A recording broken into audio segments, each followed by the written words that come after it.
বন্ধুরা, আমি এখন রয়েছি শাহজাদপুরের দুজন গুণী মানুষের মাঝখানে।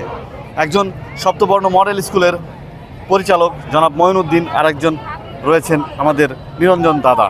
তারা কিন্তু শাহজাদপুরে হাজার হাজার শিক্ষার্থীর ভবিষ্যৎ স্বপ্নদ্রষ্টা, এবং তাদের হাতে গড়া শিক্ষার্থীরা প্রতিষ্ঠিত হয়ে আজ দেশব্যাপী সেবা প্রদান করে যাচ্ছে।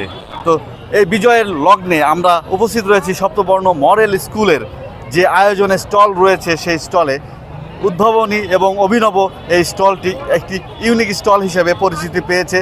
সবাই সপ্তবর্ণের শিক্ষার্থী এবং পরিচালকবৃন্দদের এবং শিক্ষকদের জন্য দোয়া করবেন। সবাইকে বিজয় দিবসের শুভেচ্ছা। সবসময় এই যে ইউনিক কাজগুলো করি, আর আমাদের মিডিয়া ব্যক্তিত্ব যারা আছে, আমাদের শাহজাদপুরের মিডিয়াতে যারা আছে, তারা আসলে এইভাবে প্রচার না করলে আমাদের এই ব্যাপারগুলো সারা বাংলাদেশে পৌঁছাইতো না। তাই অসংখ্য ধন্যবাদ জানাচ্ছি শাহজাদপুরে যারা সাংবাদিক মহোদয় আছে, আমার অন্তঃস্থল থেকে ধন্যবাদ জানাই। সেই সাথে আমাদের পাশে থাকার জন্য ধন্যবাদ জানাচ্ছি, আর সবাইকে বিজয়ের শুভেচ্ছা। বিজয় দিবসের শুভেচ্ছা সমগ্র দেশবাসীকে জানাই।